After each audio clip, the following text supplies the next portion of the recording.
원래는 이번 주에 한덕수 대행 혹은 대통령에 대한 했죠. 탄핵 심판 전국 결정이 있을 줄 알았는데 헌법재판소가 난데없이 발표를 했어요.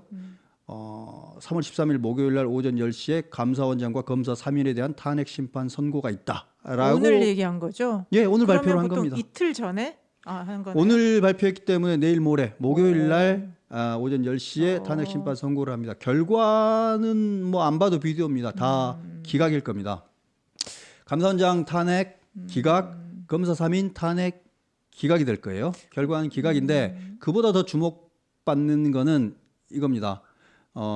목요일 날 선고를 한다는 말은 그러면 13일, 14일 날 혹시 대통령이 더 할 수 있을까라는 게 있을 수도 있었잖아요. 근데 네. 통상 이틀 연이어서 발표한 적은 그렇다고 없다라는 하네요. 관측도 있었고 그걸 배제할 수 없다라는 관측도 있었는데 중론이 모이는 걸 보니까 아마 14일 날 대통령 탄핵 심판 전국 결정을 하지 않을 것 같아요. 즉 이번 주에는 대통령 결정은 없다.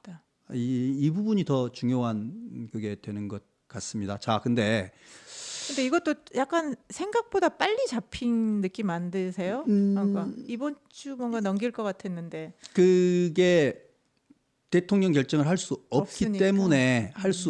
때문에 이걸 끼워 넣었다는 생각이 일단 이번 주에 듭니다. 뭐라도 좀 해야 되고 이게 가장 쉬운 거거든요. 검사 3인 플러스 최저에 다 기일을 한 번 내지 두 번밖에 안 잡았었고 제대로 국회 측이 탄핵 소추 의결서를 제출한 국회 측이 제대로 잡을 의지조차 없는 그런 거예요. 엉터리 탄핵 소추 요구안을 가지고 왔던 거니까.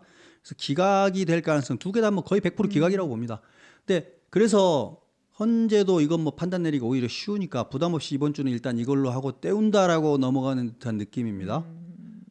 자, 그러면 또 이런 생각도 들 수 있습니다. 그럼 한덕수는 어떻게 되는 걸까요? 대통령 탄핵은 그러면 다음 주 어느 시점쯤에 되겠죠. 가능하다 치고 대통령보다 한덕수 대행이 더 늦어야 될 이유가 있을까요?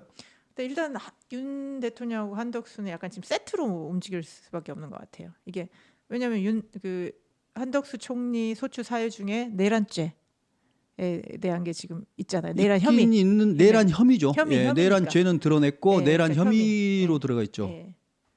그래서 그거를 만약에 그러니까 한덕수 총리를 기각해서 다시 복귀시킨다고 하면 또 사람들은 그럴 거 아니에요. 그러면 한덕수 총리의 내란 문제도 해소가 됐으니까 그러면 대통령은 당연히 기각돼야 되지 않느냐. 그러니까 한 이런 총리의 여론들도 결과를 보면 있겠죠. 대통령의 결과를 미리 예단할 수 할 있기 있다. 때문에 한 총리를 먼저 하기 부담스럽다.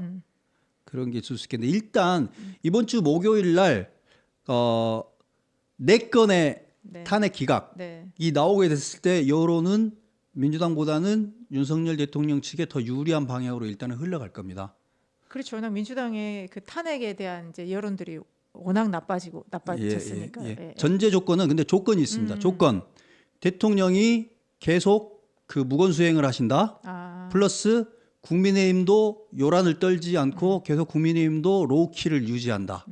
그다음에 민주당은 지속적으로 광분하고 있다. 이런 전제하에서는 여론의 흐름은 오히려 윤석열 대통령과 국민의힘 쪽으로 조금 더 갈 가능성. 그러니까 민주당이 되지도 않는 줄탄핵을 가지고 실제로 내란을 유발했구나라는 국민적인 여론이 생길 가능성이 커 보입니다. 여기다가 다음 주에 박성재 법무장관 변론기일, 탄핵심판 1차 변론기일이 있습니다. 1차가 아마 마지막 차가 될 가능성이 커 보이는데 다음 주 18일 날 그게 있고 한덕수 대행에 대한 결과도 다음 주에 나올 가능성이 저는 있다고 봅니다. 왜냐하면 대통령을 다음 주에도 못할 가능성이 있어 보이거든요. 왜냐하면 다음 주도요? 지금 뭐 소문이 나오는 거에 의하면 아직 그 뭐 A 버전, B 버전, C 버전 그런 거 쓰는 것도 안 돼 있고 평의만 진행하고 있을 뿐 평결까지 못 갔다는 소문들이 계속 나오는 걸로 봐서는 그리고 민주당이 40여 김명을 서두르는 걸로 봐서는 이거 하루 이틀에 안 나올 수도 있겠다라는 생각이에요. 그렇다면 헌재 입장에서는 그 공백을 메우기 위해서라도 뭔가 다음 주에도 이벤트를 해야 되거든요. 그럴 때는 박성재 플러스 한덕수로 다음 주를 때우려고 할 가능성도 저는 있다고 생각합니다. 약간 지금 무슨 헌재가 약간 고육 주제처럼 이분 좀 아무것도 안 하니까 대충 이거 좀 하고 넘어가서 이거 넘어가서 정말 아니 헌법재판관이 이렇게 극한 직업이 돼버렸네요. 어쩌다가 아니 여론이 참. 40대 40으로 팽팽한데 심지어 정당 지지율은 국민의힘이 더 글쎄요. 높은데 오늘이었나요? 제가 얼핏 기사 보니까 그 탄핵 반대 여론이 조금 더 높아졌다 뭐 이런 탄핵 듯- 찬성이 55, 탄핵 반대가 45로 정도로 보시면 되는 것 같아요. 네. 그러니까 와 초기에 비해서는 그러니까 탄핵 반대하는 여론이 상당히 높아진 겁니다. 네. 원래는 30몇에서 시작했다가 지금은 45선까지 올라갔죠. 그러면 이제 이건 윤석열 대통령이 잘한 건 그간 하나도 없거든요. 순전히 민주당이 두려운 겁니다. 이재명이 두려운 거고. 그래서 그랬잖아요. 그 새미래민주당의 전병헌 대표가 그냥 가만히 놔뒀으면 될 일을 뭘 그렇게 민주당은 뭐 설치고 뭐 긁어부스럼 해가지고 이렇게 뭐 사태를 키웠나 뭐 이런 얘기도 하는데 민주당이 이제 생각이 딴 데 있으니까 그럴 수밖에 없는 건데 그럼 어쨌든 이제 이번 주는 감사원장하고 검사 3인에 대한 이제 탄핵 결론이 나오고 이제 다음 주에 그러면 무슨 일이 있을까 예측을 해보면 우선은 박성재 법무부 장관의 다음 주 18일이죠. 18일이 이제 처음 변론하는 거죠. 예. 법무장관 박성재에 대한 탄핵 1차 변론 기일이 18일. 그러니까 참 저분이 얼마나 답답했어요. 그동안 왜 나는 안 해주냐. 나도 있어야 하고 막 손들었잖아요. 그랬는데 야 탄핵 소추안이 12월 12일에 가결됐는데 헐 3월 18일에서야 이제 처음 따져보네요. 첫 변론입니다. 야, 저게 도대체 몇 달 만입니까? 이게? 근데 왜 저 사람만 소추 사유에 대통령 내란죄 가담이 있네요? 이게 웃기는 겁니다. 그러니까 소추 사유를 그러니까 그 원래 준비 기일 변론 준비 기일 때 저게 2월 24일 24일이 변론 준비 기일이었죠. 준비 기일 때는 두 명의 수명 재판관이 나와가지고 네. 증거와 쟁점을 정리하는데 네. 그때 아마 이미경 재판관이 네. 아마 쟁점을 준비한 것 같아요. 쟁점 정리를 했는데 쟁점을 정리를 할 때 윤석열 대통령 준비기일하고 한덕수 대행 준비기일 때는 그러니까 국회 측이 내란죄를 드러내는 결정을 했잖아요. 내란죄는 그렇죠. 다투지 않겠다. 대신 내란 혐의로만 예, 한 내란 거죠? 혐의로만 하겠다. 그렇게 해서 재차 확인했고 한덕수 대행 때도 내란죄는 안 다루는 걸로 확인을 해가지고 드러냈는데 박성재 법무부 장관도 그러면 드러내는 게 맞거든요, 당연히. 근데 안 드러내고 요청도 안 했을 뿐만 아니라 그거를 물어보지도 않았어요. 헌법재판관이 물어볼 수 있거든요, 저거. 물어봐가지고 드러내야 되는데 일관성이 있으려면 아니 대통령하고 총리한테도 내란죄는 다투지 않는데 내란 행위만 다툴 뿐이지. 그것도 아니고 박성재 법무는 그보다 레벨이 낮은데 거기다가 내란죄를 갖다가 쟁점이라고 넣어놓은 거예요.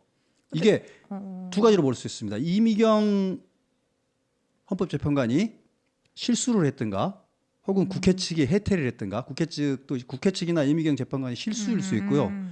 실수가 아니라면 고의겠죠.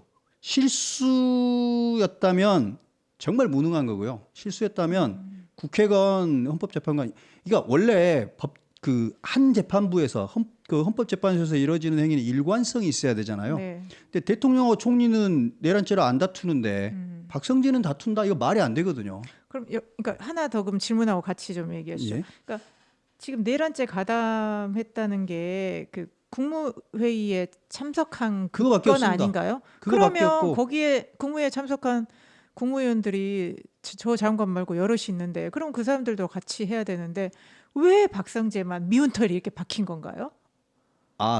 조금 더 디테일하게 보면 그 탄핵소추 의결서에 그 박성재와 관계에서 나오는 내용은 뭐냐면 법무장관으로서 의당 법적인 자문을 하면서 저게 얼마나 불법적이고 해서는 안 되는지에 대해서 대통령에게 설득이라고 해야 되는데 그 임무를 하지 않았다라는 그렇습니까? 그런 것도 써놓긴 네, 했는데 네, 그것보다는 네. 박성재 내놓음이 밉다가 더 큰 것 같아요.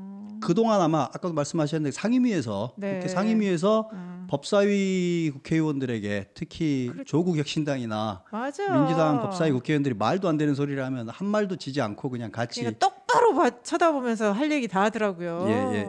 얼마나 미웠겠어요. 그 부분에 대한 미운 털 아니겠는가라는 생각이 하나가 들고 에이, 도대체 국회 본회의장 중도 퇴장하고 째려봤다고 탄핵하는 게 어디 있습니까?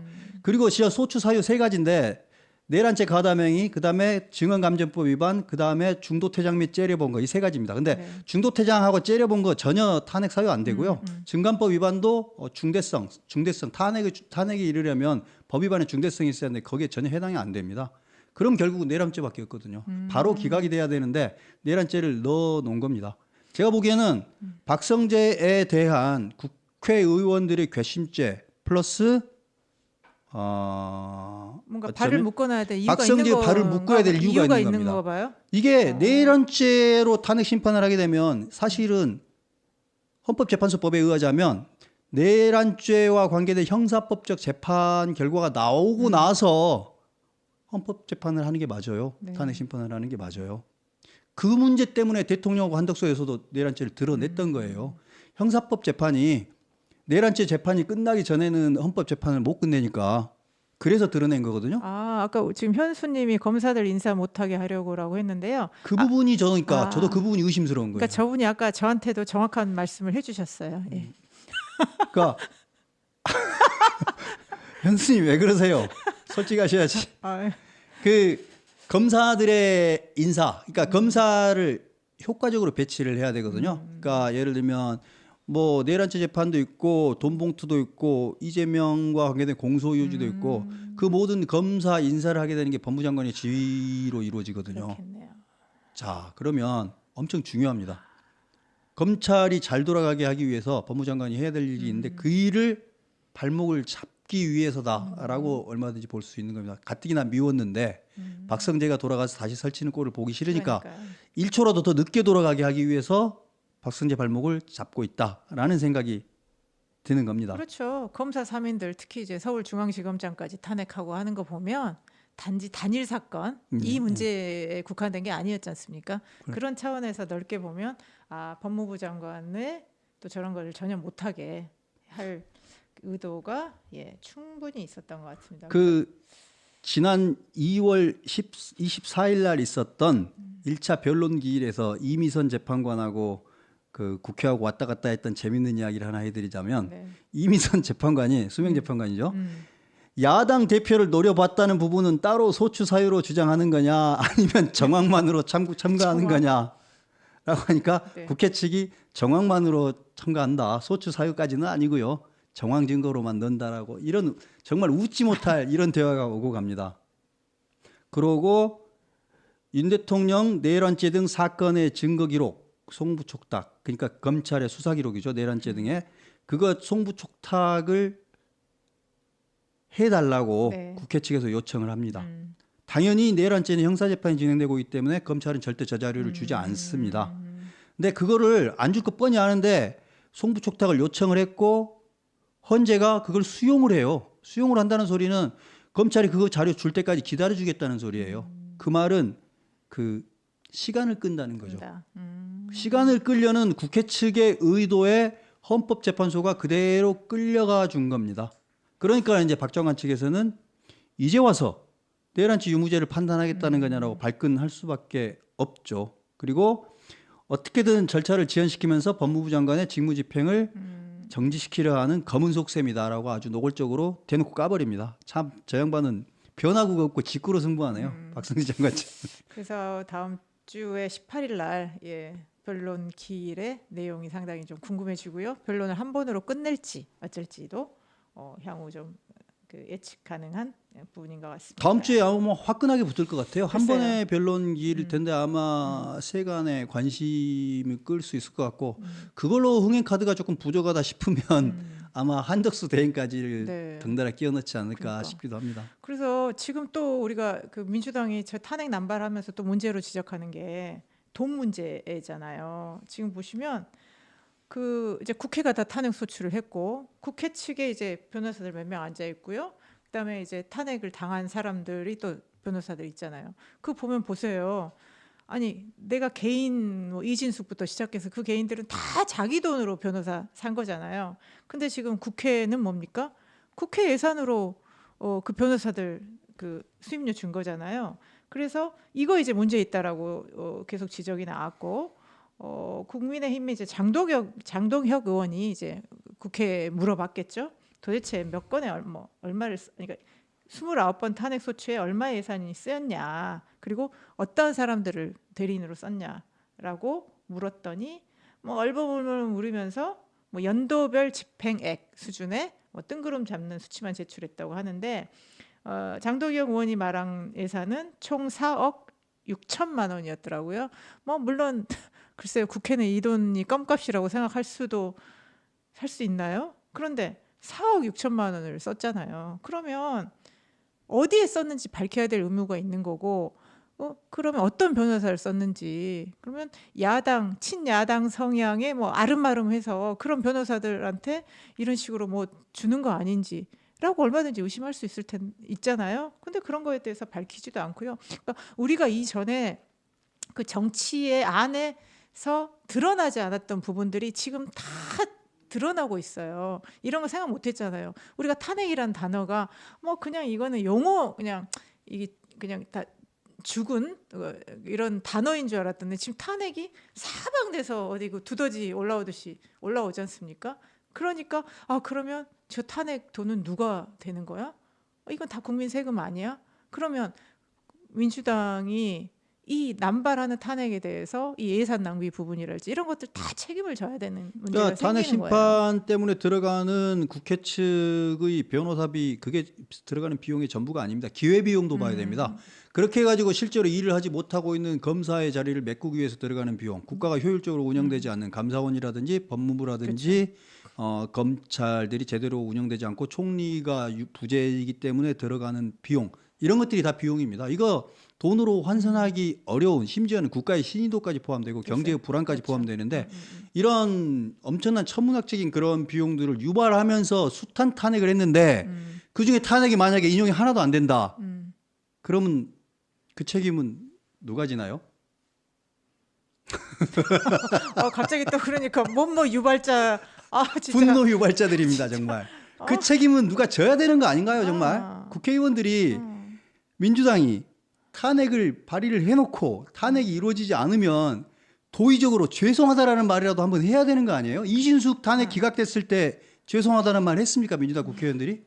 한 녀석들도 그런 말 한 사람 저는 없는 것 같은데요. 뻔뻔하게 그지없는 자들이죠. 그리고 또 이번에 또 어떻게 될까요? 다음 주에 주목해 보겠습니다. 다음 주에 또, 아니죠, 이번 주 목요일이죠. 네. 감사원장 탄핵 기각될 거예요. 그러면 민주당이 반성을 할까요? 분노를 할까요?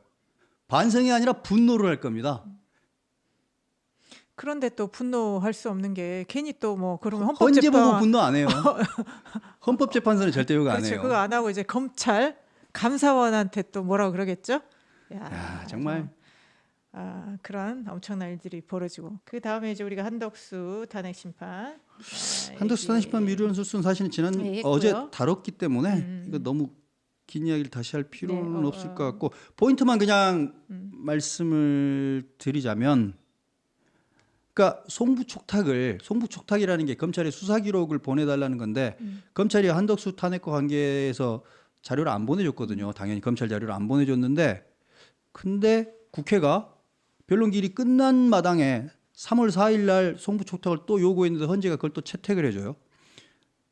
3월 6일 날 못 준다고 했는데 검찰이 못 준다고 회신을 했습니다. 그러니까 3월 7일 날 송부촉탁 해달라고 국회 측이 또 요청합니다. 이거는 뭐냐면, 제가 보기에는 요청해가지고 그거를 헌법재판소에서 그걸 근거로 해가지고 탄핵 심판의 근거로 사용할 수 있느냐? 아니에요. 공판이 다 끝나버렸기 때문에, 변론기일이 끝났기 때문에 그거는 그 후에는 채택할 수가 없습니다. 증거로 채택된 것만을 가지고 재판을 하기 때문에, 판단을 하기 때문에. 그러면 송부촉탁 받아봤자 정청래하고 변호사들이나 읽어보겠죠, 같이. 아무 의미도 없으니까.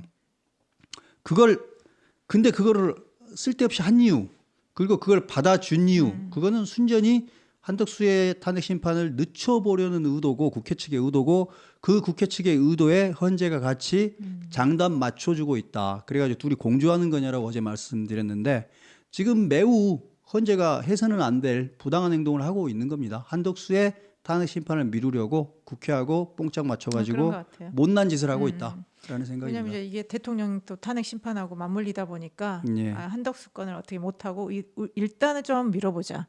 예.